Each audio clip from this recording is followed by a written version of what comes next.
Bon voilà, donc petite vidéo ici sur la crise de 2007-2008, crise bancaire qui s'est transformée en crise économique globale. Bon, on va essayer de voir un petit peu ça au travers de plusieurs prismes, que ce soit son origine, sa propagation dans l'Occident en général, jusqu'à ses répercussions ici même en Belgique. Alors voilà, vous l'avez vu déjà, j'ai pas le tableau. La bonne nouvelle, c'est qu'on n'aura pas besoin ici d'utiliser des formules ou des graphiques. Tout peut être expliqué comme ça, donc ce tableau n'est pas forcément nécessaire, même si ça aurait pu aider. Bref, on fait avec les moyens du bord.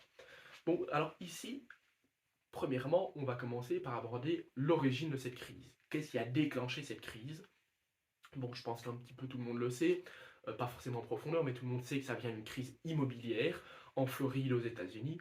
Mais on va remonter encore avant ça, on va remonter au début des années 2000, quand la bulle Internet a explosé. Bon, très bref résumé de cette bulle Internet. On a eu une énorme spéculation autour des capacités de l'arrivée d'Internet à créer tout un tas de business florissants. Malheureusement, je pense qu'à ce moment-là, en tout cas, ça n'a pas pu faire ses preuves, donc cette bulle a éclaté et on a eu une petite crise. Alors une crise qui est infiniment plus petite que la crise de 2007-2008 qu'on voit aujourd'hui, ou que la crise des années 30, infiniment plus petite aussi que les chocs pétroliers des années 70, ou même que la crise du Japon. Donc on est sur une très petite crise, mais une crise qui aura quand même permis d'abaisser très fort les taux d'intérêt.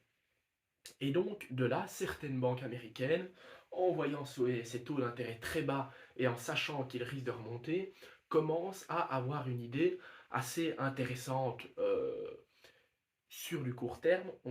L'histoire nous apprendra que sur du long terme, c'était une très mauvaise idée. Enfin bref. Eh bien, cette idée, c'est donc d'accorder massivement des crédits hypothécaires aux citoyens, aux ménages, même si ces ménages risquent de ne pas être en mesure de rembourser. Bon, je vais m'expliquer. L'objectif, à l'origine, c'est de prendre un taux d'intérêt très bas, le fameux teaser rate, donc pour attirer les ménages, et ensuite, au fur et à mesure du crédit, le taux va augmenter de plus en plus pour augmenter le bénéfice de la banque. Bon, seulement, vous doutez bien qu'avec un taux d'intérêt de plus en plus haut, on risque d'avoir des non-remboursements de crédit, et quand bien même, on se rend compte en fait qu'à cette époque, pour plusieurs raisons, une raison qu'on verra plus tard et une raison qu'on voit ici maintenant, euh, les banques vont, je ne vais pas aller jusqu'à dire s'en foutre, mais être beaucoup moins précautionneuses à la symétrie d'information, dans tout ce qui est sélection adverse, aléa morale, etc. Donc, on va avoir une diminution, en tout cas, de ce coût de recherche contre la sélection adverse, contre la symétrie d'information en général. Donc, on va prêter à tout le monde, à beaucoup de ménages. La majorité de ces ménages n'ont pas la capacité de rembourser le crédit. Et ça, les banques le savent dès le début. Mais ça ne dérange pas les banques, parce que, en octroyant de plus en plus de prêts, on augmente de plus en plus la demande sur le marché immobilier. Si la demande monte de plus en plus, la valeur des biens immobiliers monte de plus en plus. Et de toute façon, si un ménage ne sait plus rembourser, on saisit la maison, on la revend. Et comme les prix sont en train de monter, eh bien, dans un sens, c'est presque intéressant que les ménages ne sachent plus rembourser. Bon, ça c'est dans la théorie. Dans la pratique, on a eu un petit souci. Dans la pratique, on va avoir une, une simple crise immobilière en fait en Floride, rien de très méchant, mais suffisant pour faire chuter les prix et pour que les banques soient déstabilisées par cette chute de prix. Parce que maintenant, on a octroyé plein de crédits à des personnes qui ne rembourseront pas, c'est sûr et certain. Donc on compte sur le fait de pouvoir reprendre leur maison pour pouvoir la revendre derrière. Sauf que si la maison qu'on estimait, mettons totalement hasard, à 400 000 euros au moment de la signature du crédit, eh bien, elle vaut seulement 250 000 ou 300 000 euros maintenant, on a perdu 100 000 euros dans l'histoire. Alors évidemment, la banque se fait une marge, mais la banque perd quand même beaucoup. Donc ça, c'est l'origine, à la base de la base de cette crise de 2007-2008. Maintenant, la question est de se dire, mais, comment est-il possible que, avec une petite crise immobilière comme ça aux États-Unis, on se retrouve en Europe à être extrêmement impacté par cette crise? Bon, donc la seconde partie ici, c'est d'essayer de comprendre comment cette crise au début immobilière, devenue une crise bancaire localisée aux États-Unis, va devenir une crise mondiale. Ben, assez simplement, ça passe par la titrisation. Alors, en deux mots, la titrisation, c'est quoi? Donc c'est un procédé qu'on a vu vraiment beaucoup émerger courant des années 2000, qui considère à prendre un crédit et à faire de ce crédit un actif financier. C'est-à-dire que historiquement, un crédit, eh bien, la banque avait un crédit auprès d'un ménage, par exemple, et le ménage venait juste rembourser son crédit à la banque. Eh bien, le principe de la titrisation, c'est de dire le ménage a un crédit au début auprès d'une banque, mais la banque, si elle a envie, eh bien, elle va pouvoir vendre, entre guillemets, ce crédit à d'autres personnes qui décident d'investir. Donc, sur base d'un crédit, on crée un actif financier. Alors, le souci là derrière, parce qu'on peut ne pas tout de suite le comprendre, c'est d'abord comme il est destiné à être vendu. L'objectif des banques, quand elles faisaient ces fameux crédits, ces fameux subprimes, l'objectif n'était pas de garder ces crédits comme une banque traditionnelle fait un crédit maintenant. L'objectif, c'était de le transformer tout de suite en actif financier et de le revendre. Mais le souci, c'est que si vous devez le revendre, pourquoi investir massivement dans la lutte contre la symétrie d'information? De toute façon, si le ménage arrête de rembourser son crédit, on s'en fout. Le crédit n'est plus dans notre bilan à nous, mais dans le bilan de quelqu'un d'autre. Donc de là, ce que ça va amener, eh bien, c'est que beaucoup des banques qui créent ces subprimes vont énormément diminuer la lutte, et en tout cas les frais de la lutte contre la symétrie d'information. On s'en foutra presque, alors je grossis les lignes, mais on sera beaucoup moins intéressé de se dire, tiens, est-ce que cette personne sera capable de rembourser le crédit ou pas? On s'en fout de toute façon, c'est revendu, ce sera le problème de quelqu'un d'autre. Alors, vraiment, je grossis les traits, mais l'idée, elle est bien de se dire que comme c'est un produit qui est destiné à être vendu et plus un crédit traditionnel, on n'a pas envie de perdre trop d'argent pour être sûr et certain que la personne va bien rembourser son crédit, que la personne est un bon emprunteur. C'est plus le souci numéro un. Le deuxième souci, c'est que si c'est quelque chose qui est fait pour être vendu, mettons que vous êtes une banque, comment une banque d'investissement, je veux dire, ou même pas forcément, parce qu'on verra que c'est aussi un souci qu'on a eu en 2008. Mais mettons que vous êtes n'importe quel investisseur, comment vous voulez savoir que le produit que propose une telle banque est un bon produit? Vous ne pouvez pas le savoir. Vous ne pouvez juste pas le savoir, donc il faut passer par une agence de notation. Et il s'avère qu'en 2008, et en fait dès 2007, hein, c'est déjà avant que ça a commencé, mais avant cette crise, les agences de notation ont fait un très mauvais travail et ont surévalué énormément de produits. Par exemple, on a le fameux produit Abacus de Goldman Sachs qui a été évalué AAA par S&P. AAA, pour vous dire, c'est le meilleur produit financier qui soit possible, le plus sûr, le plus rentable, ce qu'il y a de meilleur, alors que le produit Abacus de Goldman Sachs était extrêmement mauvais, était extrêmement dangereux. Il était certes rentable, mais avec un risque immense.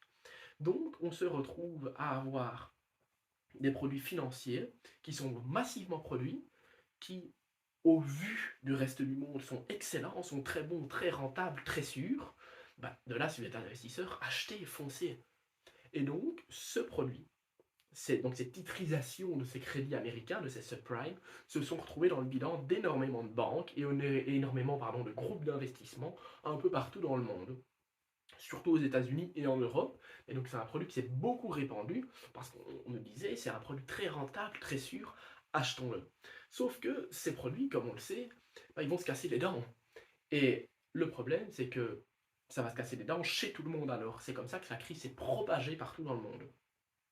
Pour entrer un petit peu dans le vocabulaire, on a donc un risque de crédit qui vient se transformer en risque de marché pour les banques. Mais donc, dans tous les cas, hein, parce que ça, on s'en fout, ce qu'il faut bien dire, c'est que de par cette titrisation, un, on a eu le problème des agences de notation, parce que c'est voué à la vente, et deux, comme c'est voué à la vente surtout, eh bien, la banque qui va émettre le crédit va diminuer ses efforts en termes de lutte contre l'asymétrie d'information pour augmenter son profit. Évidemment, chaque coût qu'on n'opère pas, c'est de l'argent qu'on ne perd pas, donc de l'argent qu'on gagne. Bon, maintenant, on va essayer de voir comment la faillite de Lehman Brothers fin 2008 a amplifié cette crise et pourquoi on parle autant en fait de cette faillite en particulier. Alors, première chose, on va d'abord expliquer pourquoi Lehman Brothers n'a pas été sauvé. C'est pour deux choses. Le premier point, qui est le plus simple, c'est donc simplement que la solvabilité et la liquidité de cette banque n'étaient plus suffisantes pour qu'elle soit considérée comme étant viable.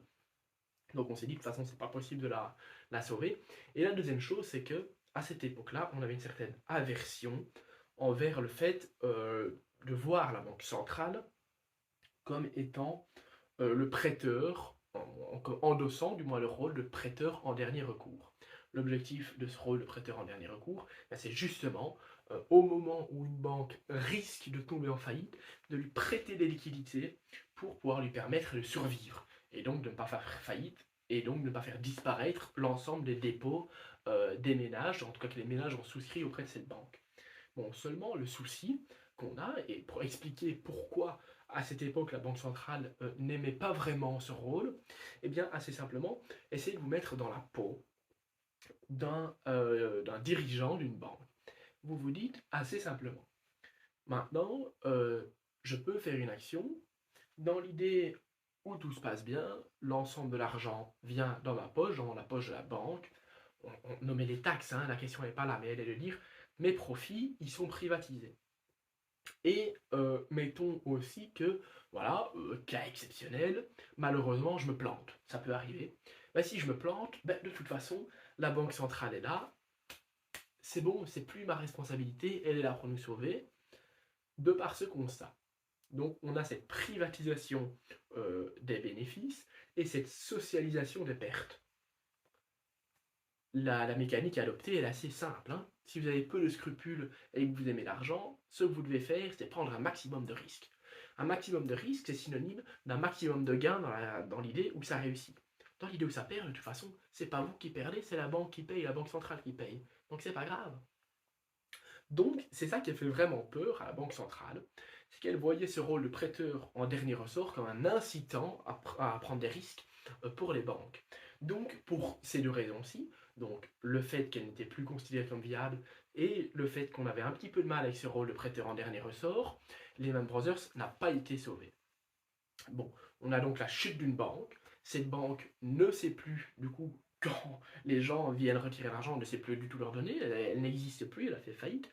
Et en plus, elle est aussi en partie financée par d'autres banques. Parce qu'il faut savoir, c'est que les banques, toutes les banques, dans leur passif, donc d'où vient leur argent, il y a notamment beaucoup de crédits entre les banques. Mettons, ING a besoin de liquidités, donc elle demande des liquidités à KBC. KBC a besoin de liquidités, elle demande des liquidités à Dexia, pour prendre cet ancien exemple, qui n'existe plus mais dont on reparlera longuement.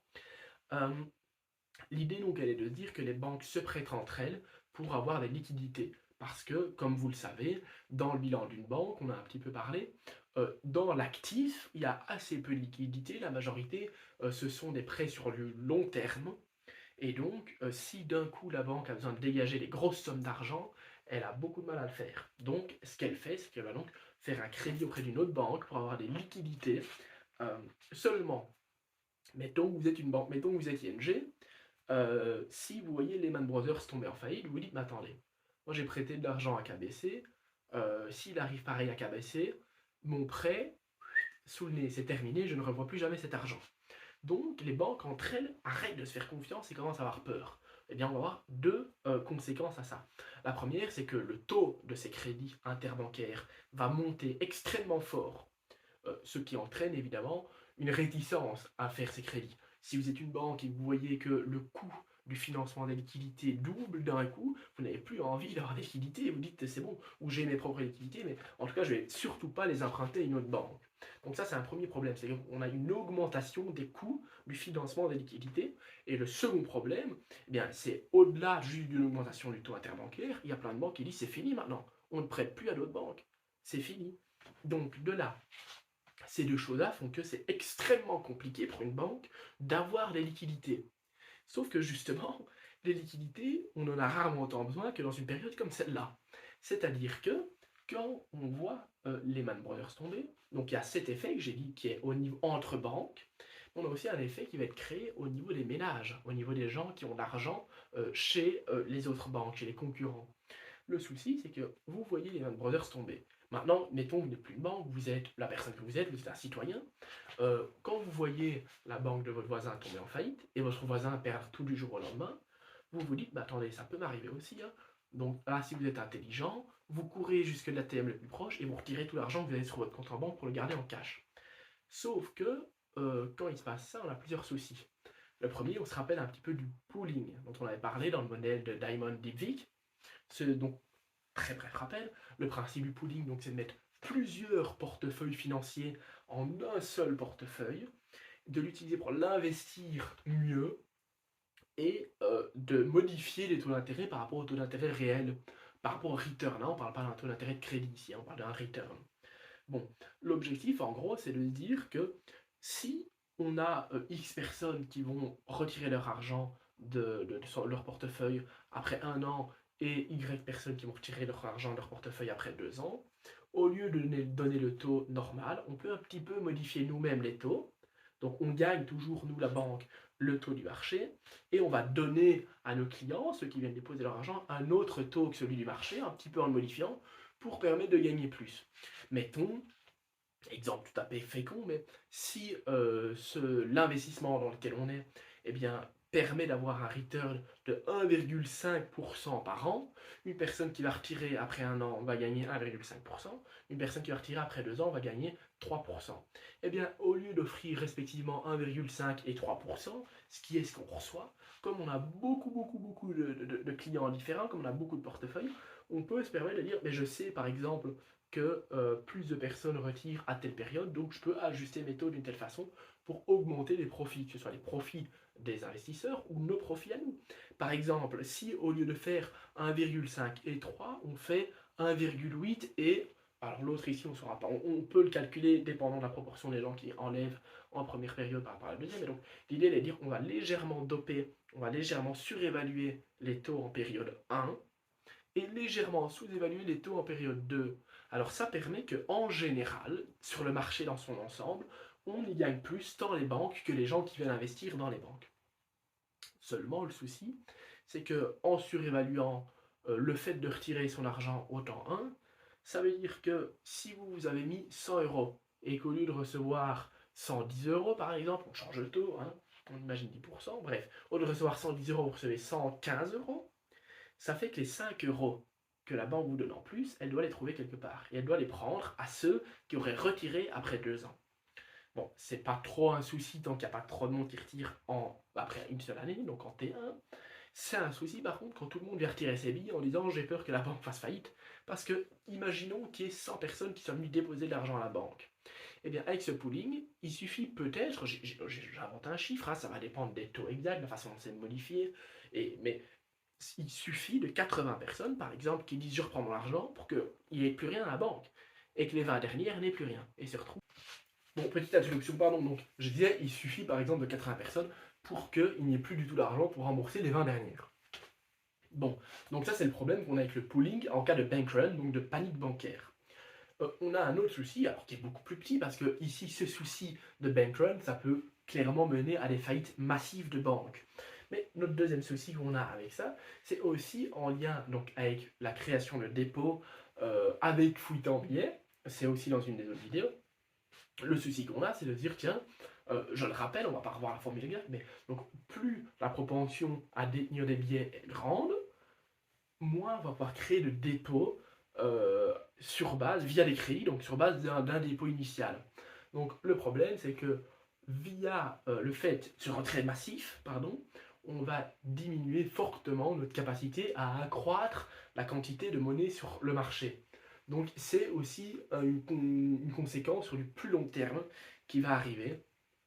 Et donc voilà, c'est un petit peu tout ce qu'on peut lire au sujet donc, de la faillite des Lehman Brothers, si ce n'est donc que pour éviter et pour freiner un petit peu ces deux tendances, donc cette augmentation du taux interbancaire et ce problème des bank runs, des paniques bancaires, donc des ménages qui viennent retirer tout leur argent, il y a plusieurs choses à faire. La première, c'est donc de renflouer les banques qui ont des soucis, on va voir ça dans une minute, et évidemment d'augmenter l'assurance dépôt. Dans l'Europe, on est passé donc de 20 000 euros garantis à 100 000 euros garantis pour rassurer les gens. Donc cette assurance dépôt, elle veut dire, mettons que vous avez votre argent chez ING et que ING tombe en faillite, eh bien la banque centrale va via cette assurance dépôt vous garantir 100 000 euros. C'est-à-dire que si vous avez 80 000 euros par exemple sur votre compte chez ING et qu'ING tombe, c'est pas grave, les 80 000 euros seront remboursés. Si vous avez 120 000, par contre, là il n'y aura que 100 000 euros malheureusement et qui seront remboursés. Et tout ça, c'est par banque, hein. Donc on peut par exemple avoir 100 000 euros chez l'un, 100 000 euros chez l'autre, on sera remboursé de 200. Mais l'idée, elle est là. Donc on a dû, un, renflouer les banques, on va voir pourquoi, et deux, enfin, comment surtout, et deux, on va aussi devoir augmenter cette assurance dépôt, oui, pour que les gens soient un petit peu plus rassurés quant à l'avenir, en tout cas quant au risque de faillite des banques, pour arrêter ces bank runs qui est la pire des choses qui puisse arriver pour un secteur qui était déjà très meurtri. Bon, maintenant on va un petit peu essayer de voir le cas de trois grandes banques en Belgique et de voir un petit peu comment on a géré tout ça ici en Belgique. Alors la première qu'on va voir, c'est Fortis, qui est maintenant devenu BNP Paribas Fortis. Eh bien, Fortis, à l'époque, ce qui les a mis dans le mal, c'est d'abord le fait de détenir 42 milliards d'euros de produits dérivés. C'est à peu près 10% de ce qu'ils avaient comme argent. Ça venait donc de ces produits dérivés. Donc je rappelle, c'est ces fameux subprimes, ces fameux produits donc exposés au marché américain, ces produits qui se sont effondrés d'un coup. Ça, c'est le premier problème de Fortis. Le deuxième problème de Fortis, qui était la grande banque belge, qui était la banque extrêmement ambitieuse, eh bien, c'est qu'elle a tenté de racheter, moins de 6 mois avant cette crise, ABN AMRO, donc, qui était une grande banque néerlandaise. Eh bien, ils l'ont acheté via une OPA, 24 milliards d'euros, ce qui est assez immense, et donc on est sur un cas de winner curse, comme on dit, c'est-à-dire qu'il y a une surévaluation. Donc on est sur une OPA, donc sur une opération de vente où il va y avoir plusieurs concurrents qui vont surenchérir, et de par là, on a une surévaluation. ABN AMRO ne valait jamais tout cet argent-là. Bon, bref, tout ça veut dire que, donc Fortis a déboursé énormément d'argent juste avant cette crise, et que deux, une partie de l'argent qui leur restait s'est effondrée d'un coup à cause de ces fameux produits structurés, qui sont des produits complexes, qui sont exposés au marché américain donc, qui se sont effondrés, entraînant évidemment ces chutes des produits structurés et donc de Fortis. Bon, alors le problème de Fortis, c'est que cette banque ayant racheté ABN AMRO, elle s'est retrouvée être une banque transfrontalière, c'est-à-dire une banque en partie belge, en partie néerlandaise, et donc ça a été assez compliqué de la sauver correctement avec les deux États qui devaient se mettre d'accord, les deux banques centrales qui devaient se mettre d'accord. Donc on s'est retrouvé un petit peu dans une situation où chacun reprend ses billes et chacun sa merde, entre très gros guillemets, hein, pour parler vulgairement. Bref, donc de là, on a ce souci, chacun a un petit peu réglé les problèmes de son côté. Du côté de Fortis Belgique, il faut savoir que ça a été recapitalisé, donc on a réinvesti l'argent dedans, et on a vendu 75% de Fortis à BNP Paribas en échange de 10% du capital de BNP Paribas. Alors ce qu'il faut savoir, c'est que au cours actuel de BNP Paribas, voilà, l'État belge, cette opération de recapitalisation, elle est devenue rentable. Donc, recapitalisation de Fortis, pardon, ça a coûté des milliards, mais on l'a revendu en échange d'une partie des actions de BNP Paribas Fortis. Et avec cette augmentation de valeur, finalement, on est sur une opération neutre. On est en tout cas sur la période avant Covid. Je ne sais pas maintenant avec ce petit effondrement boursier si c'est encore le cas. En tout cas, avant Covid, d'un point de vue purement financier, c'était une opération neutre. On n'y a rien perdu à aider Fortis. En plus d'avoir gagné, évidemment, à ne pas devoir essuyer toutes ces pertes et la faillite d'une si grosse banque. Donc on a 75% qui sont vendus à BNP avant même que les 25 derniers soient revendus, je pense, en 2013, si j'ai bonne mémoire, un peu après la crise de la zone euro. Et on a aussi, par exemple, Fortis Assurance, qui existe encore maintenant, qui est devenu AGAS. Donc, Fortis, en gros, a été recapitalisé, revendu, parce que ce qu'il faut savoir, c'est aussi donc que ABN AMRO est redevenu ABN AMRO, a été revendu aux Pays-Bas, mais beaucoup moins cher que ce qu'il a été acheté. De mémoire, c'est 12 milliards, mais je raconte peut-être des sottises, donc on ne va pas garder ce chiffre en tête.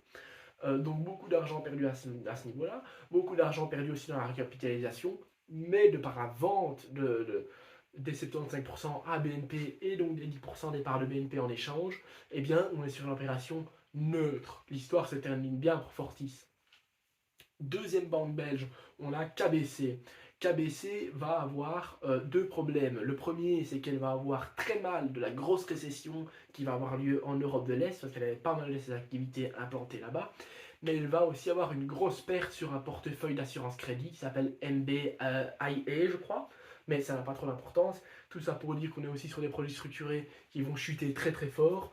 KBC va être dans le mal, sans non plus être trop risqué. En tout cas, ce sera beaucoup moins compliqué pour elle que pour Fortis et que pour Dexia qu'on verra après. C'était clairement la banque la plus saine en Belgique.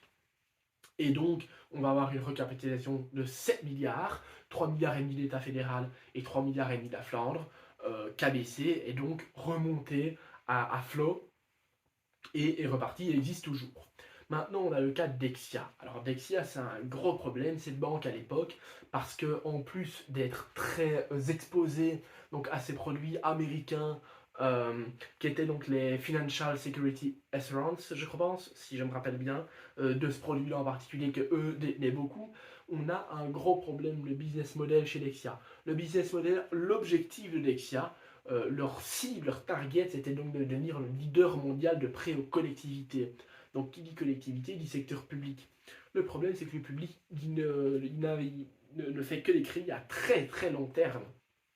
De là, on s'expose à un risque de taux d'intérêt inouï. C'est-à-dire que si on est financé à court terme et si notre argent vient à long terme, le problème est que, mettons que le taux actuel est à 2% et que les crédits qu'on fasse, ce soit sur du 20 ans, c'est-à-dire que pendant 20 ans, on va recevoir 2% en étant financé pour le moment à 1%, donc ça va, mais si sur du court terme, le taux monte, mettons à 4%, eh bien, on va perdre 2%. Hein, vu qu'on emprunte à 4% et on donne à 2%, on va perdre 2% dans l'histoire. Sauf que ça, donc c'est pas s'adapter sur les tons, enfin, c'est pas s'adapter aux variations de taux d'intérêt, pardon, de par le fait que notre prêt soit à très long terme, les prêts qu'on octroie. Donc ça, c'était un business model qui était cataclysmique, vraiment très mauvais, très dangereux. Et donc pour ça, Dexia s'est retrouvé dans une très mauvaise passe. Bon, Dexia va être sauvé, va être renfloué, comme Fortis, comme KBC. On va penser que tout va bien, seulement on arrive en 2010-2011, on a la crise de la zone euro, et là, c'est fini pour Dexia. Dexia, c'est complètement fini, ça devient ce qu'on appelle une banque résiduelle, c'est-à-dire que on prend le bilan de Dexia, on regarde tout ce qui est encore plus ou moins viable, et on recapitalise ces parties, on en fait des parties privées qu'on revend, et le reste, poubelle. Bon, l'idée, c'est donc que l'État va racheter pour 4 milliards d'euros une partie de Dexia, la partie vraiment belge, la partie banque classique, pour la transformer en Belfius. Le problème de ce Belfius, c'est qu'il nous pose encore des soucis maintenant. J'ai dit donc que Fortis, c'était une opération neutre maintenant, c'était même une opération un petit peu positive depuis quelques années. Le fait de l'avoir racheté, on y a gagné. Le problème majoritaire de Dexia, c'est qu'ils avaient énormément de dettes. Et donc, il reste encore maintenant, il restait en tout cas il y a encore 2-3 ans, 50 milliards d'euros de dettes de Dexia. Alors, si elle arrive à rembourser, tout se passe bien. Si maintenant elle vient à faire faillite, c'est dire que l'État belge dans l'histoire aura perdu 50 milliards, ce qui est absolument catastrophique. Bon, donc on voit qu'on a ces trois banques qui ont eu des soucis plus ou moins liés à la même chose, mais c'était amplifié par des problèmes de gestion différents. Donc la réponse à tous ces soucis a dû être différente. C'est toujours intéressant de le savoir. Maintenant, on va un petit peu voir ce qui s'est passé. Donc après, bon, maintenant, on va faire un bref bilan donc, de la gestion de cette crise. Alors déjà, avant cette crise, on peut souligner plusieurs erreurs. La première, c'est de ne pas avoir été alerté par ce très mauvais business model de Dexia. Le deuxième, c'est de ne pas avoir été alerté non plus par cet achat surévalué d'ABN AMRO par Fortis. On peut aussi parler du fait que pour augmenter un petit peu la compétitivité des banques en Europe et en fait un peu partout dans le monde, on ait commencé à déréglementer, c'est-à-dire donc que après la crise de 1929, on a réglementé énormément le secteur bancaire dans l'objectif de clairement séparer les affaires d'une banque commerciale, donc une banque chez qui vous allez mettre argent, et d'une banque d'affaires qui va faire elle plus des placements pour gagner beaucoup d'argent. On a mis énormément d'exigences de liquidité, des choses comme ça. Le problème de toutes ces réglementations, c'est que on a un secteur qui est très stable, c'est bien. On a très peu de crises, ou en tout cas très peu de vraies crises majeures, c'est bien. En tout cas, pas de crises, je veux dire surtout qui ont une origine bancaire, hein, parce que par exemple la crise des années 70 avec le pétrole, ce n'est pas un problème bancaire à l'origine, mais on a un souci à ça, c'est qu'on perd énormément en compétitivité. Effectivement, on prend moins de risques, mais en diminuant les risques, on diminue aussi les chances de gagner plus. Donc on a cette fameuse règle dite du 3-6-3, qui était peut-être une petite blague à l'époque, dans les années 70, mais donc qui était de dire que on faisait un crédit à 3%, on prêtait à 6%, et à 3 heures fin de journée, on était sur le terrain de golf. Bon, tout ça pour expliquer que donc on avait un marché bancaire qui était très peu compétitif, pardon, qui était un petit peu mou, mais qui était très sécurisé. Et petit à petit, à un moment, quand on commence à avoir un peu moins peur de la crise parce qu'on s'en éloigne, eh bien, on se dit, mince, pourquoi est-ce que le système est aussi peu efficace, en tout cas aussi peu efficace pour créer de l'argent, aussi peu compétitif, on va un petit peu enlever par-ci, par-ça, par-ci, par-là, pour des petites règles. C'est en partie cette déréglementation qui a mené à certains excès durant cette crise. Bon, du point de vue des bilans, du sauvetage des banques, j'en ai un petit peu parlé. Voilà. Pour Dexia, ben, c'est encore un bilan assez négatif parce que, comme j'ai dit, encore 50 milliards d'euros en dette. Et donc, il faut absolument espérer que Belfius puisse ne surtout pas tomber d'ici là. Au niveau de Fortis, alors c'est quand même dommage d'avoir perdu de la grande banque belge très ambitieuse, mais elle était trop ambitieuse pour le pays qu'on avait, on n'aurait pas pu renflouer plus cette banque. Au niveau par contre de KBC, alors ça c'est une franche réussite, son sauvetage. Bon, c'est assez simple, c'est aussi parce qu'elle était la plus viable, elle était la plus saine, donc c'était celle où il y a eu moins de choses à faire. Maintenant, on va un petit peu parler des réglementations qui sont sorties, là, des changements après 2008. Le premier changement, c'est les nouveaux accords de Bâle. Les nouveaux accords de Bâle, ils ont permis plusieurs choses. D'abord, d'augmenter la solvabilité des banques via une exigence de liquidité, via des ratios de liquidité par rapport aux capitaux propres notamment. Et donc, on a augmenté tout ça pour éviter de se retrouver dans le cas donc de banques illiquides qui ne savent plus donner de l'argent aux personnes qui viendraient retirer leur dépôt. On a effectivement, comme j'ai déjà évoqué plus haut, une augmentation d'assurance dépôt dans la zone euro de 20 000 euros à 100 000 euros qui sont garantis. On a aussi une création d'une union bancaire. Alors, quelle est l'utilité de cette union bancaire? C'est d'abord une supervision des banques. Donc, c'est beaucoup de banques en fait européennes qui vont se rassembler avec des organes de la BCE. Donc, il va y avoir une certaine supervision et on va aussi améliorer ce qu'on appelle la résolution des banques. Alors, petite parenthèse sur ce qu'est la résolution des banques. Eh bien, une banque, avant de tomber en faillite, on peut faire ce qu'on appelle une résolution, c'est-à-dire cesser ses activités avant qu'elle soit en faillite, avant, quand elle est dans le rouge total, mais avant qu'elle ne sache plus rembourser, eh bien, on va cesser ses activités et redistribuer l'argent aux créanciers. Ça, c'est la résolution. Et donc, via cette union bancaire, on augmente la résolution, on favorise en tout cas une bonne résolution des banques en péril et ne pas faire ça à la sauvette comme ça a été fait. On va avoir aussi énormément de régulation du trading pour essayer de limiter les banques commerciales de faire du trading. On va avoir l'interdiction de faire ce qu'on appelle du prop trading, c'est-à-dire de faire du trading avec ses propres fonds. C'est-à-dire que vous fassiez du trading, c'est pas un souci, mais qu'une banque fasse du trading avec son argent à elle, ça devient dangereux parce que si ça se casse les dents, elle fait tomber ses fonds propres et elle ne sait plus rembourser. Bon, donc ça c'est un petit peu tout ce qu'on peut tirer des accords de Bâle.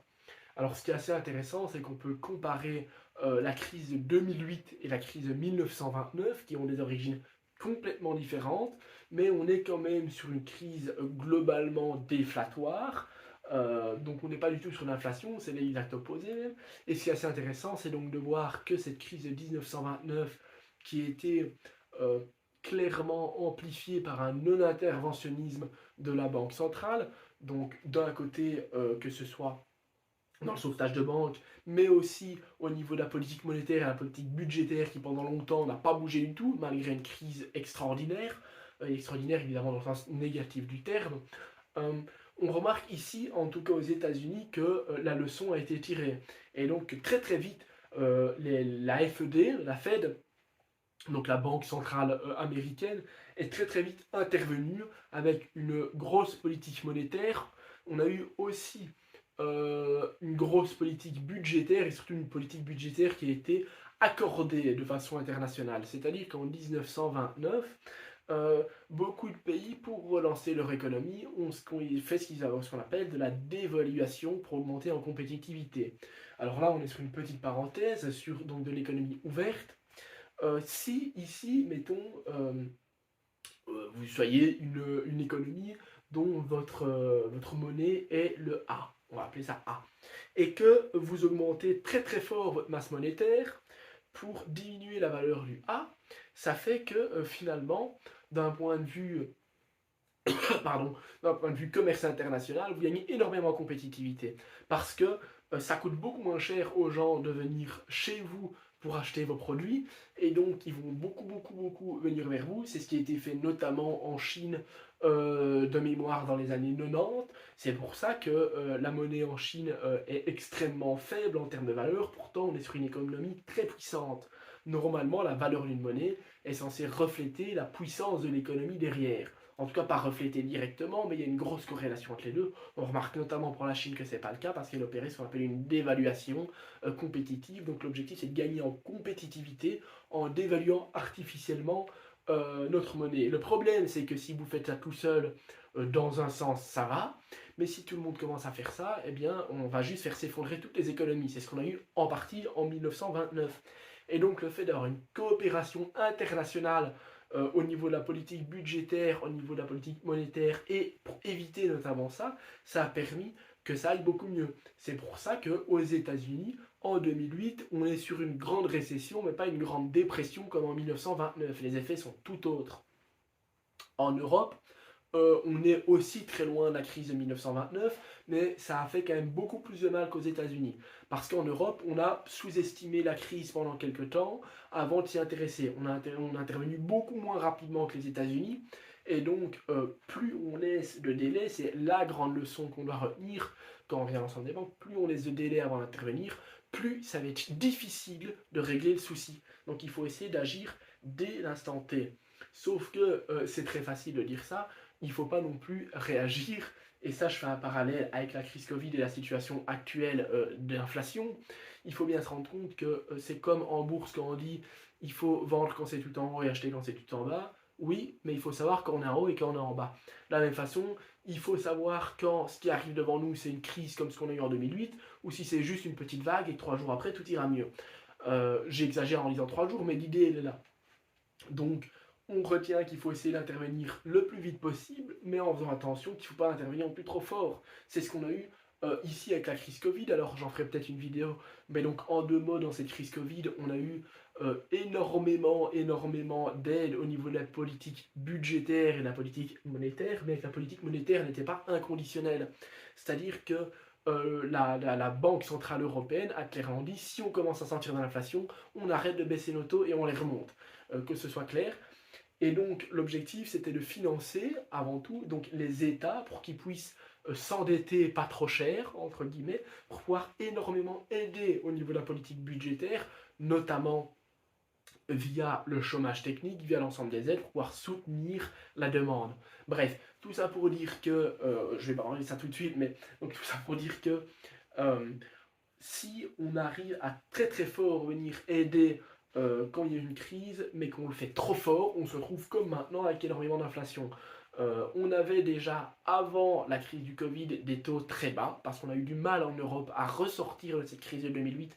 Donc on a maintenu des taux extrêmement bas. Hein, on est autour de 0% quasiment en taux d'intérêt directeur depuis 2013-2014, hein, presque.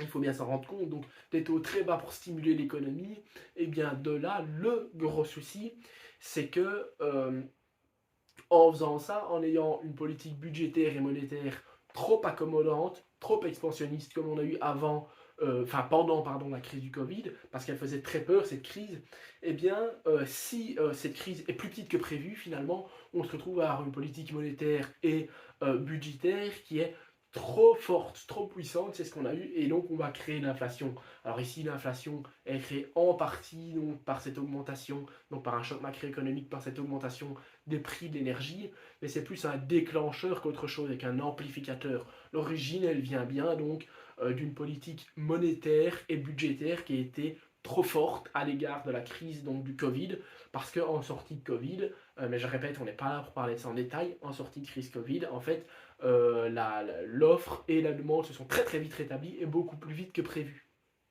Bref, donc, leçon à retenir, après ma parenthèse beaucoup trop longue, il faut donc intervenir le plus vite possible, et quand on intervient un peu après, un petit peu comme a fait la BCE, eh bien le problème c'est alors qu'on va avoir un gros souci, on va en tout cas augmenter nos soucis. Autre chose dont j'ai oublié de parler, on peut parler du quantitative easing, donc de la Banque Centrale Européenne, qui était un moyen de financer les États à ce moment-là, pour les aider. Eh bien, c'est en rachetant des obligations d'État qui étaient sur les marchés financiers. En rachetant ça, eh bien, la Banque Centrale Européenne est venue injecter de l'argent sur les marchés. Bon, voilà en gros ce qu'on peut dire au sujet donc, de cette crise de 2007-2008. On pourra peut-être parler, s'il y a besoin, plus tard de la crise de la zone euro qui va arriver en 2010-2011, notamment de la Grèce, hein, donc de ce souci des crédits. Euh, donc il faut bien se rendre compte que cette crise de 2007-2008 est une des plus grandes crises modernes. Alors pas au niveau non plus de la crise de 1929, mais c'est ce qui s'en rapproche le plus. Et donc c'est elle qui a créé ce terreau favorable pour cette crise donc, de 2010-2011, qui est une un peu plus petite crise, mais une grosse crise quand même, et ce terreau aussi favorable pour l'inflation actuelle.